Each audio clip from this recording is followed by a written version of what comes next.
Residenti minn 17 l-appartament f'San Ġiljana ġew evakwati minn djarhom wara li l-Awtorità tal-Bini u l-Kostruzzjoni għamlet rapport formali lill-Pulizija dwar l-istat tal-binja. Il-blokka bl-isem ta' Seaview Apartments tinsab fi triq San George u triq il-Wilġa f'Paċeville. Kellim mal-Awtorità tal-Bini u Kostruzzjoni spjega ma' TVM News li l-azzjoni ttieħdet wara li saret ħidma konġunta mal-Pulizija, l-Awtorità tas-Saħħa u s-Sigurtà fuq ix-xogħol, id-Dipartiment tal-Protezzjoni Ċivili, il-Korporazzjoni għas-Servizzi tal-Ilma, l-Ene Malta u flimkien mal-Perit tal-Gvern. L-Awtorità qalet li tqabbad il-Professur Alex Torpiano biex janalizza l-qagħda tal-binja u ddikjara li l-binja m'għandix tkun abitata minħabba nuqqas ta' manutenzjoni mill-inkwilini u s-sidien.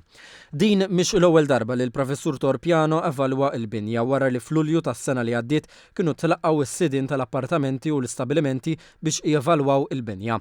Fl-investigazzjoni inizjali tiegħu kien ġie determinat li l-binja ma kienx f'periklu jew riskju għal residenti jew terzi.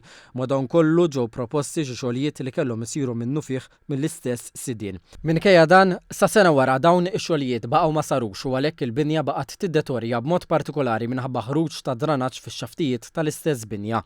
L-Awtorità qalet li baqgħet issegwi l-iżviluppi brabta ma' din il-binja fejn sa Ġunju li għadda reġgħet tfakkret lis-sidien tal-appartamenti biex jintlaħaq ftehim bejniethom u jsiru x-xogħlijiet u l-manutenzjoni meħtieġa biex jiġi mitigat ir-riskju.